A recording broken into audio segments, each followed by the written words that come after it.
اسرائیل نے جو غزہ پر شدید بمباری کا سلسلہ شروع کر دیا کہ پیچھے حقائق کیا ہیں اور مستقبل میں پلاننگ کیا ہے۔ اسرائیل کا قیام صرف مذہبی نہیں ہے بلکہ مذہبی مسئلہ اور اکانومی مسئلہ، ہم دونوں پہ ڈسکس کریں گے۔ ہیکل سلیمانی اس تابوت سکینہ کے اوپر تعمیر کیا گیا جس میں موسیٰ علیہ السلام اور ہارون علیہ السلام کی باقیات تھی۔ مسلمان کہتے ہیں کہ ان دونوں سے ہٹ کر تیسرا ہے مسجد الاقصی۔ سبحان الذی اسریٰ بعبدہ لیلا من المسجد الحرام الی المسجد الاقصی۔ ہاں، ایک یہ مذہبی جنگ ہے، عیسائیوں کی مذہبی نسبت ان کے ساتھ، یہودیوں کی مذہبی نسبت فلسطین کے ساتھ، مسلمانوں کی مذہبی نسبت فلسطین کے ساتھ، اور تینوں کی مذہبی نسبت، آباء و اجداد کی نسبت وہ ابراہیم علیہ السلام کے ساتھ ہے۔ عبادت گاہیں ایسی تعمیر کریں گے جہاں اسلامی شعار کی اجازت نہیں ہے، اور وہاں کسینو اور پتہ نہیں کیا کچھ بنائے جائیں گے، اور ہر جگہ یہ حال ہے، برا حال۔ ہماری آج کی گفتگو حالات کے پیش نظر اسرائیل اور فلسطین کا جو معاملہ دنیا کے اندر پیش آیا ہے، حماس ایک تنظیم ہے جس نے اسرائیل کے اوپر ایک بڑے منظم طریقے سے اٹیک کیا، اور اس کے نتیجے میں اب اسرائیل نے جو غزہ پر شدید بمباری کا سلسلہ شروع کر دیا، تو آج ہم تھوڑا سا یہ سمجھیں گے، جانیں گے کہ پیچھے حقائق کیا ہیں اور مستقبل میں پلاننگ کیا ہے۔ یہاں پر دارالسلام میں ریگولر جمعہ پڑھنے والے لوگ یہ جانتے ہیں کہ ہم ہر کچھ ماہ کے بعد ایک جمعہ ایسا ضرور پڑھاتے ہیں جس میں آپ کے سامنے عالمی حالات کو ڈسکس کرتے ہیں۔ اس پر میرے کئی لیکچرز آپ کو یاد ہوں گے۔ امریکہ نے کس طرح آئل کے لیے مسلم ممالک کو ڈسٹرائے کیا، یہ ہم نے جمعہ پڑھایا۔ اسرائیل نے کس طرح اسلامی ممالک کے ایٹمی تنصیبات کو تباہ کیا، اس پر ہم نے پوری گفتگو کی۔ مستقبل میں پیش آنے والے فتنوں پر ہم نے ایک پورا لیکچر جو ہے وہ دیا۔ کس طرح سے اسرائیل اور یہودی قوم نے بینکنگ سسٹم کے ذریعے سے معیشت کے اوپر کنٹرول حاصل کیا، اس پر بھی ہم گفتگو کر چکے۔ تو آج بھی کچھ تاریخی اعتبار سے اور کچھ فیوچر پلاننگ کے اعتبار سے ہم بات کریں گے۔ یہ باتیں ہمارے لیے جاننا اس لیے ضروری ہیں کہ ہم نہ صحیح لیکن ہماری آنے والی نسلوں کو یہ حالات دیکھنے پڑیں گے۔ لیکن کام جتنی سپیڈ سے ہو رہا ہے شاید ہم ہی اپنی زندگی میں دیکھ لیں۔ 2020 کے اندر 3 عرب ممالک کے درمیان، جن میں سر فہرست UAE تھا، اسرائیل کو لے کر ایک معاہدہ طے پاتا ہے۔ ابراہیم علیہ السلام کے نام سے اس معاہدے کو موسوم کیا گیا ہے۔ معاہدہ یعنی اگر میں اپنے الفاظ میں کہوں تو یوں کہہ لے کہ معاہدہ ہے ابراہیم اتفاقیہ جس کو لکھا گیا ہے، عربی میں انہوں نے لکھا ابراہیم علیہ السلام کا معاہدہ۔ اب سمجھیے کہ لڑائی کیا ہے، اللہ تعالیٰ کی حکمت اس میں پنہا کیا ہے کہ ابراہیم علیہ السلام سے پہلے جتنے بھی نبی آئے، انہوں نے جب اپنی قوم اپنے نبی کے خلاف اقدامات کیے اس قوم نے، تو اللہ رب العزت نے ان کے اوپر ایسا عذاب نازل کیا کہ صفحہ ہستی سے ان کو صاف کر دیا۔ لیکن ابراہیم علیہ السلام نے اللہ تعالیٰ سے یہ دعا کی کہ اللہ تعالیٰ مجھے آنے والی قوموں کا امام بنا دے۔ شاید کہ اس دعا کی قبولیت کے نتیجے میں اللہ تعالیٰ نے ابراہیم علیہ السلام کے بعد ان کی اولاد میں سے کسی کو بھی ایسے تباہ نہیں کیا کہ دنیا میں اس کا نام و نشان ختم کر دیا، جیسا کہ قوم عاد، قوم ثمود، اصحاب مدین، شعیب علیہ السلام کی قوم اور دیگر اقوام، نوح علیہ السلام کی قوم، لوط علیہ السلام کی قوم، یہ سارے آپ کو ان کی ایک نشانی بھی باقی نہیں نظر آتی، لیکن ابراہیم علیہ السلام کی اولاد کو دنیا سے مکمل طور پر صاف نہیں کیا گیا۔ اب ابراہیم علیہ السلام کی اولاد کا سلسلہ کہاں سے چلتا ہے؟ حضرت ابراہیم علیہ السلام کا جو اصل آبائی وطن تھا وہ عراق تھا۔ عراق میں آپ نے اپنی دعوت توحید کا آغاز کیا۔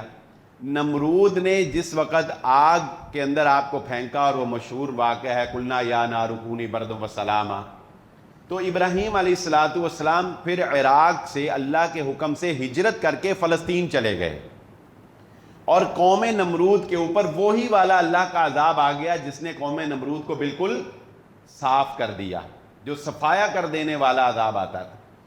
اب یہاں سے ابراہیم علیہ السلام کی اولاد کا آغاز ہوتا ہے۔ اللہ تعالیٰ نے ابراہیم علیہ السلام کو دو بیٹے دیے، ایک حضرت اسحاق علیہ السلام اور دوسرے حضرت اسماعیل علیہ السلام۔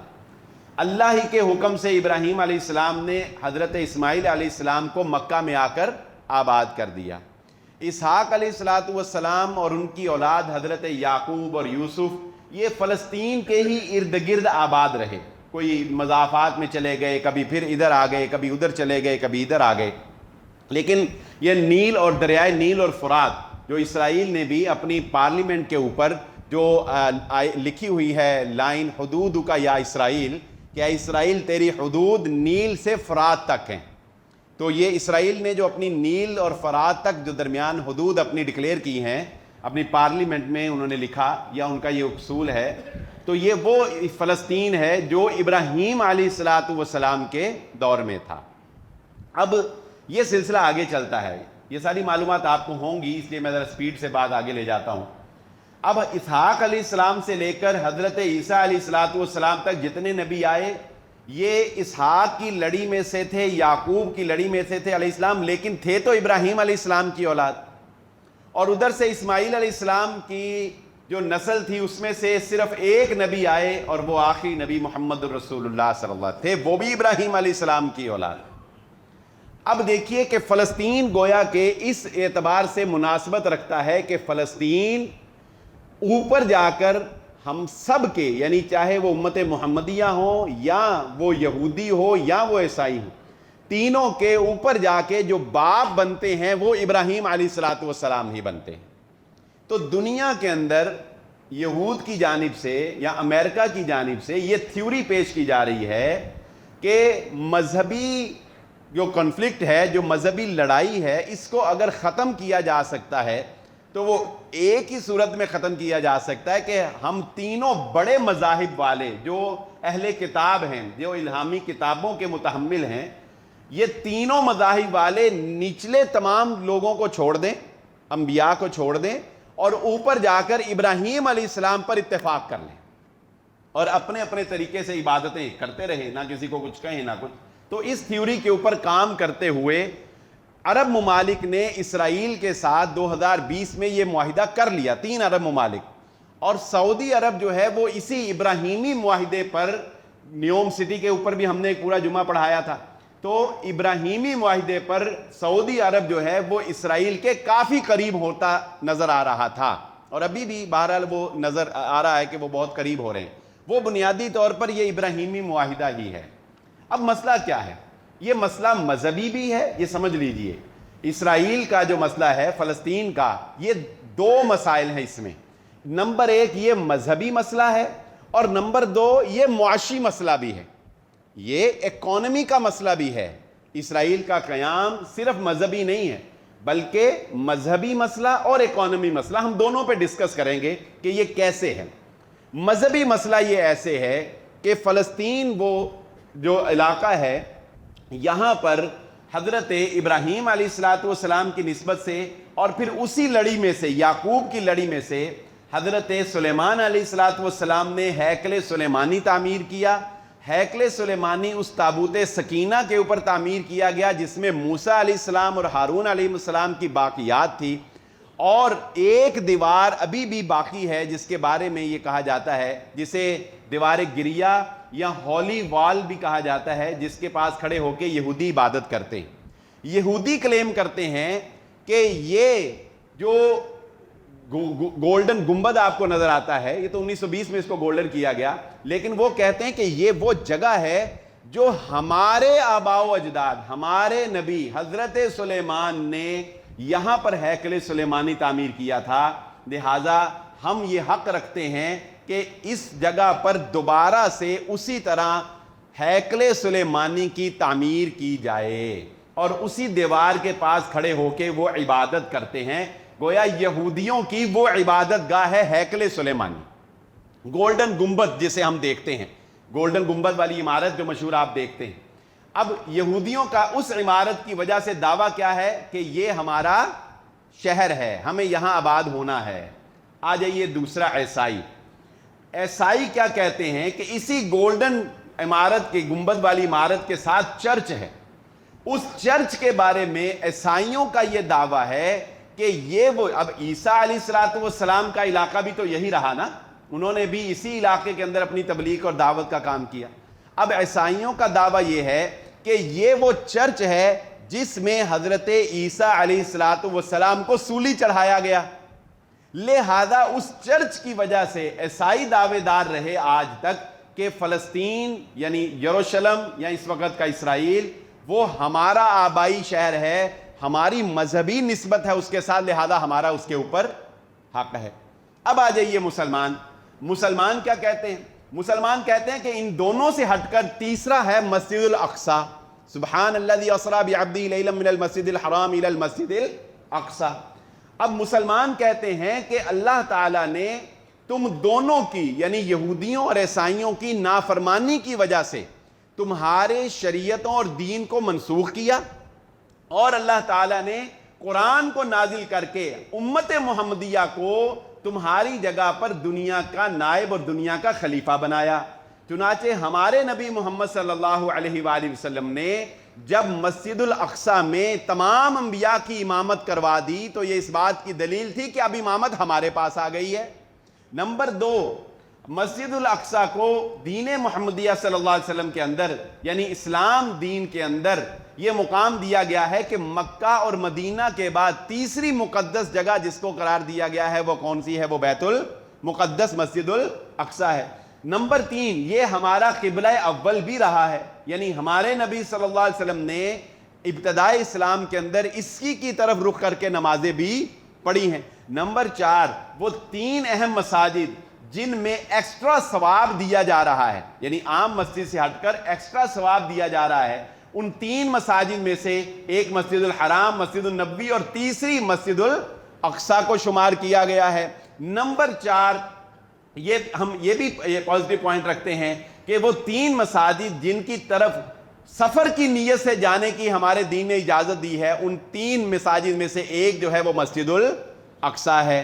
اور پھر حضرت عمر ابن خطاب رضی اللہ تعالیٰ عنہ نے مسجد الاقصی کو فتح کیا، یہ اس بات کی دلیل تھی کہ صحابہ اکرام بھی نبی صلی اللہ علیہ وسلم کی تعلیمات کے مطابق یہ سمجھتے تھے کہ مسجد الاقصی فلسطین کے اوپر اب مسلمانوں کا حق ہے۔ صلاح الدین ایوبی نے دوسری دفعہ اس کو فتح کیا۔ اب یہ تینوں گروہوں کی مذہبی جنگ ہے۔ اب آپ کو بات سمجھ آ گئی؟ ایک یہ مذہبی جنگ ہے، عیسائیوں کی مذہبی نسبت ان کے ساتھ، یہودیوں کی مذہبی نسبت فلسطین کے ساتھ، مسلمانوں کی مذہبی نسبت فلسطین کے ساتھ، اور تینوں کی مذہبی نسبت آباء و اجداد کی نسبت وہ ابراہیم علیہ السلام کے ساتھ ہے۔ یہ تو خیر ایک الگ بات ہے، اس پر تو کوئی میرا خیال ہے رائے دینے کی ضرورت نہیں ہے کہ بحیثیت مسلمان ہمارے دل دھڑکتے ہیں فلسطینیوں کے ساتھ۔ بحیثیت مسلمان، وہ جو حالی کا غالباً شعر ہے کہ پستی کا کوئی حد سے گزر نہ دیکھے، اسلام کا گر کر نہ ابھر نہ دیکھے، مانے نہ کہ مد ہے ہر جزر کے بعد، دریا کے ہمارے کا جو اتر نہ دیکھے۔ انہوں نے کہا کہ اسلام پستی سے، مسلمان جو ہیں پستی کا کوئی حد سے گزرنا دیکھنا ہو تو وہ مسلمانوں کی اس وقت حالت دیکھ لے، یعنی بے حسی کی انتہا ہے کہ مسلمانوں کا قتل عام کیا گیا گزشتہ 50 سالوں کے اندر تیزی کے ساتھ، بلکہ 75 سالوں کے اندر تیزی کے ساتھ، مگر مسلمانوں کے کان پہ جوں نہیں رینگی ہے۔ اسرائیل کہاں سے وہ میپ میں آپ دیکھیں گے شروع ہوا اور اس وقت جو ہے وہ کہاں پر پہنچ گیا ہے۔ یہ ہماری بے بسی، ہماری دنیا سے محبت ہماری بزدلی کا منہ بولتا ہوا ثبوت ہے کہ ہم نے خود اسرائیل جو خنجر کھونپا تھا عرب کے سینے کے اندر، اس کو پروان چڑھانے کے لیے ہم نے کتنا جو ہے وہ زور لگایا اور کس قدر ہم بے بس۔ ابھی بھی آپ دیکھ لیں ہماری بے بسی کا عالم اور کیا ہوگا کہ ہم اپنی آنکھوں سے دیکھتے ہیں کہ اسرائیل جو ہے وہ فلسطینیوں کو کس طرح سے مار رہا ہے، لیکن اس کے باوجود میں آپ یا عرب میں بیٹھے ہوئے بلکہ ان کے پڑوس میں بیٹھا ہوا مسلمان وہ کچھ نہیں کر سکتا۔ بلکہ ہمارے پاس تو سوشل میڈیا کے جو بڑے دو پلیٹ فارم ہیں، ایک فیس بک اور دوسرا یوٹیوب، وہ دونوں ہی یہودیوں کے کنٹرول میں ہیں۔ ہم تو ان پر ویڈیو بھی اپنی مرضی سے نہیں ڈال سکتے، اسرائیل کے خلاف پکچر نہیں لگا سکتے، اسرائیل کے لفظ کو توڑ توڑ کے لکھنا پڑتا ہے، یہودی کے خلاف کوئی بات لکھنی ہو تو یا ہا واو دال یا الگ لکھنا پڑتا ہے۔ ہماری بے بسی کا اور بے حسی کا عالم تو یہ ہے۔ بہرحال دوسری بات میں آپ کے سامنے یہ رکھوں کہ یہ عالمی سطح پر، میں نے پہلے بھی آپ کو یہ بات بیان کی تھی کہ اسلام کو ایک طرف رکھ دیں ایک منٹ کے لیے۔ اس وقت جس طرح میں اور آپ صرف پیسے کے لیے سوچتے ہیں، ہمارا دوست وہ ہے جس کے ساتھ ہمیں پیسے کا مفاد ہے، ہمارا رشتہ دار وہ ہے جس سے ہمیں پیسے کا مفاد ہے، غریب بندہ جو ہے اس سے کوئی رشتہ داری نہیں، چاہے وہ کتنا ہی دیندار کیوں نہ ہو۔ دینداری کی بنیاد کے اوپر آج رشتے نہیں کیے جاتے، بلکہ دینداری کی بنیاد پر رشتے ختم کیے جاتے ہیں کہ لڑکا جی بڑا دیندار ہے، لڑکا جو ہے اس نے داڑھی رکھی ہوئی ہے لہذا اس سے شادی رشتہ نہیں ہوگا۔ اس وقت جو میرے اور آپ کا حال ہے کہ ہمارے نزدیک معیار صرف پیسہ ہے، دولت۔ یہ صرف میرا اور آپ کا حال نہیں ہے، دنیا کے اوپر اس وقت ملکوں کا حال بھی یہی ہے کہ ان کے نزدیک صرف مال ہی سب کچھ ہے، چاہے وہ امریکہ ہے، چاہے وہ چائنا ہے، چاہے وہ رشیا ہے، چاہے وہ انڈیا ہے، چاہے وہ سعودی عرب ہے، چاہے وہ یو اے ای ہے، چاہے وہ مصر ہے، چاہے وہ شام ہے، اور چاہے وہ پاکستان۔ اب آئیے اگلی مالی اعتبار سے، اس مالی اعتبار سے ڈسکس کرنے سے پہلے ایک اور مذہبی ٹچ جو ہے وہ بھی سمجھ لینا ضروری ہے۔ یہ تو تھا عالمی مذہبی جھگڑا اسرائیل کے بارے میں، پھر ایک مسلمانوں کا انفرادی مذہبی جھگڑا بھی ہے، اور وہ ہے شیعہ سنی فساد کا۔ پہلے تو مسلمان، عیسائی، یہودی، یہ تین مذہبی گروہ ہیں، پھر مسلمانوں میں دو مذہبی گروہ ہیں، ایک شیعہ گروہ اور ایک سنی گروہ۔ حماس جو تنظیم ہے اس کو سپورٹ کرنے والا اور اس کو پروان چڑھانے والا جو ملک ہے وہ ایران ہے، اور ایران الائنس ہے رشیا کا۔ ان باتوں کو بھی ذہن میں رکھیے گا، ایران کس کا دوست ہے؟ رشیا کا۔ حماس کس کے رحم و کرم پہ چل رہی ہے؟ ایران کے۔ ایران کون سی سٹیٹ ہے؟ شیعہ سٹیٹ، اور شیعہ سٹیٹ کا اگر آپ تاریخ میں مشاہدہ کریں گے تو شیعہ نے سنی ہونے کی بنیاد پر مسلمانوں کو نقصان پہنچانے میں کبھی بھی کمی نہیں کی، یہ ایک حقیقت ہے۔ یعنی بہت سی لڑائیاں شیعہ سنی فساد کی وجہ سے، سنیوں نے بھی شیعہ کو اور شیعہ نے سنی کو، 10 سال تک عراق اور ایران کی لڑائی ہوتی رہی، کس بنیاد پر؟ شیعہ سنی بنیاد کے اوپر، شیعہ سنی کی لڑائی کے اوپر۔ سعودی عرب کے ساتھ شیعہ کے تعلقات خراب کیوں ہوئے؟ سنی شیعہ کی لڑائی کی وجہ سے۔ ایک مذہبی اختلاف مسلمانوں میں شیعہ سنی کا بھی ہے، چنانچہ شیعہ دشمن کا فائدہ اٹھا کر، جیسا کہ شام میں رشیا سے بمبارمنٹ کروا کے سنیوں کو کس طرح سے نیست و نابود کیا گیا شیعہ سٹیٹ کی جانب سے، یہ آپ سے پنہاں نہیں ہے۔ گویا ایک دوسرا مذہبی جو لڑائی ہے مسلم امہ میں وہ شیعہ سنی لڑائی بھی ہے۔ پاکستان نے رول پلے کرتے ہوئے، پاکستان اور چائنا نے رول پلے کرتے ہوئے پچھلے دنوں سعودی عرب اور ایران کے درمیان ایک صلح کا معاہدہ کروا دیا تھا، لیکن اندر سے جو دشمنی ہوتی ہے وہ بہرحال جاتی نہیں۔ یہ دو باتیں نہیں۔ اب آئیے مالی اکانومی۔ دیکھیے اسرائیل ایسے ہی نہیں وہاں پر بٹھایا گیا۔ امریکہ نے دوسری جنگ عظیم کے بعد اپنے آپ کو سپر پاور منوانے کے لیے جب ڈالر کو انٹرنیشنل کرنسی قرار دیا تو وہ یہ جانتا تھا کہ مجھے مستقبل میں کس جگہ کی سب سے زیادہ ضرورت پیش آئے گی۔ اس وقت اگر آپ عرب کنٹریز کی بات کریں تو عرب کنٹری میں جو میڈیٹرین سی کو راستہ جاتا ہے، سب سے امپورٹنٹ جگہ جو ہے وہ کینال ہے، سویز کینال، وہ نہر کہ جس سے ہو کر پھر میڈیٹرینین سی سے تمام تجارت جو ہے وہ یورپ تک پہنچتی. سب سے کامن جگہ جو اس وقت جس کی وجہ سے ایک بہت بڑی لڑائی ہے وہ ہے. اب پچھلے دنوں ایران نے، میں اب آپ کو بتاتا ہوں کہ حماس نے اچانک اتنا بڑا اٹیک کیسے کر دیا، جبکہ آپ جانتے ہیں کہ یہودیوں کا 7 دن کا جشن منایا جا رہا تھا، وہاں چھٹیاں چل رہی تھیں. یہ جو حماس نے اٹیک کیا ہے یہ 7ویں دن ہے. وہ آپ نے پکچر دیکھی ہوں گی نا، ڈانس پارٹی میں سے انہوں نے لوگوں کو جو اریسٹ کیا ہے، تو وہ ڈانس پارٹیز ایسی نہیں ہو رہی تھیں، وہ 7 دن کا جشن تھا. جو یہودی آج بھی اپنے مذہب سے جڑے ہوئے ہیں کہ وہ جو وادی سینا میں 40 سال تک جو یہ بھٹکتے رہے تھے نا، تو جب انہیں نجات ملی اور پھر انہوں نے حضرت یوشع بن نون کی قیادت میں قوم عمالقہ سے جنگ کر کے فلسطین جب آزاد کروایا تھا نا حضرت موسیٰ کی وفات کے بعد، تو یہ وہ دن تھا. تو ان دنوں کی مناسبت سے وہ 7 دن کا جشن منا رہے تھے، اور 7واں دن ان کا آخری تھا، چھٹی کا دن، جب حماس نے جو ہے وہ اٹیک کیا. یہ سارے تجزیہ نگار تھنک ٹینکرز کی باتیں ہیں، ضروری نہیں کہ آپ اس سے اتفاق کریں، لیکن حالات کا تجزیہ کریں گے تو یہ حقیقت آپ کو لگے گا کہ واقعی باتیں سچی ہیں، حقیقت ایسے ہی. اب دیکھیے ایک معاہدہ طے پاتا ہے، اب مالی طور پر ذرا غور کیجئے گا. ایک معاہدہ طے پاتا ہے انڈیا، ایران، رشیا کے درمیان، وہ ایک کوریڈور بنایا جا رہا ہے. دنیا کے اوپر اس وقت جو اگلی تھیوری کام کر رہی ہے وہ یہ ہے کہ اگر دنیا کے اوپر ٹریڈ کو کامیاب بنانا ہے تو جتنے زیادہ سے زیادہ کوریڈور آپ کے قبضے میں ہوں گے، جتنی اسیس ایزی ہوگی، آپ اتنے ہی زیادہ کامیاب تاجر تصور کیے جائیں گے. جتنی جلدی آپ لاہور پہنچ سکتے ہیں اتنی ہی آپ کی ٹریڈ فاسٹ ہوگی، اتنا ہی جلدی آپ مال جو ہے وہ ڈیلیور کر سکیں گے، اور اتنی ہی زیادہ سے زیادہ آپ انکم جنریٹ کر سکیں. چنانچہ انڈیا جو کہ ایک بہت بڑی منڈی ہے، ان کے درمیان پچھلے دنوں ایک معاہدہ پایا. وہ کیا کہ انڈیا سے ایک سمندر کے راستے سے، انڈیا آپ کو پتہ ہے سمندر کے راستے سے ایران جاتا ہے، تو انڈیا سے ایک کوریڈور بنے گا سمندر کے راستے ایران، ایران سے وہ سڑک ہوتی ہوئی جائے گی رشیا، رشیا سے پھر وہ آگے جائے گا یورپ میں. ابھی اس کے اوپر کام ہونا تھا، ابھی یہ ایک معاہدہ تھا، لیکن جب امریکہ، اب وہ 1945 کے بعد بڑے 2 بدماشوں کی لڑائی کو ذہن میں لے آئے. امریکہ کبھی بھی نہیں یہ چاہے گا کہ رشیا کو جو ہے وہ سپورٹ ملے. یہاں سے اگر ٹریڈ شروع ہوتی ہے تو گویا رشیا کے راستے سے یورپ ٹریڈ ہو جائے پوری ایشیا کی، یہ تو کبھی بھی امریکہ نہیں چاہے. چنانچہ پچھلے دنوں آپ نے دیکھا ہوگا کہ G20 کا ایک معاہدہ جو ہے وہ انڈیا کے اندر ہوا.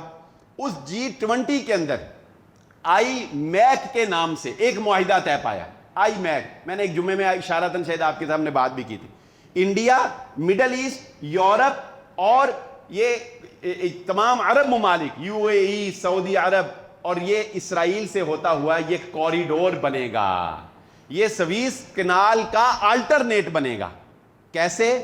انڈیا سے براستہ سمندر کوریڈور جائے گا UAE سے سعودی عرب، سعودی عرب سے ہوتا ہوا جارڈن سے ہوتا ہوا یہ اسرائیل کے راستے سے گزر کر، اسرائیل کے راستے سے گزر کر اس وقت جہاں پہ غزہ کی پٹی ہے وہاں سے گزر کر یہ جائے گا میڈیٹرینین سی، اور میڈیٹرینین سی سے یہ جائے گا یورپ میں. کتنا بڑا ایریا جو ہے یہ کور کرے گا. یہاں سے پوری ٹریڈ ہوگی، پوری تجارت ہوگی. رشیا کو ایک سائڈ پہ کر دیا، ایران کو ایک سائڈ پہ. پاکستان کا تو نام ہی نہ لے، پاکستان تو کسی کھاتے میں نہیں آتا. پاکستان تو بس ایسے ہی چھوٹے سی چلتے ہوئی نال یار حصہ لے لیں، کو 2 روپے تینوں بھی دے دیں. پاکستان کا تو یہ معاملہ. اب یہ کتنا بڑا ہے اسی کوریڈور کی وجہ سے. اب آپ دیکھیے کہ یہ ایک بہت بڑا مالی فائدہ تھا سعودی عرب کے لیے، UAE کے لیے، انڈیا کے لیے. گویا ایشیا کنیکٹ ہو رہا ہے عرب سے اور عرب کنیکٹ ہو رہا ہے یورپ سے. یہ تینوں بر اعظم ایک دوسرے سے اس کوریڈور سے کنیکٹ ہو رہے ہیں. اب دور تھا جس کی وجہ سے آپ کے کانوں میں یہ صدائیں گونجتی ہوں گی کہ سعودی عرب اسرائیل کے قریب ہو رہا ہے، سعودی عرب اسرائیل کے قریب. اور UAE تو اس کو تسلیم کر چکا، اور UAE تو پہلے بھی اس کے حق میں جو ہے وہ بیان دے چکا. اب اگلی باری ان کی تھی. اب آئیے حماس کے حملے کی طرف کہ یہ اچانک اٹیک کیوں ہوا. پہلے یہ سمجھ لیجئے کہ حماس کی حیثیت جو ہے وہ کیا ہے. حماس جو ہے وہ فلسطین کا کوئی آفیشل فوجی ونگ نہیں ہے.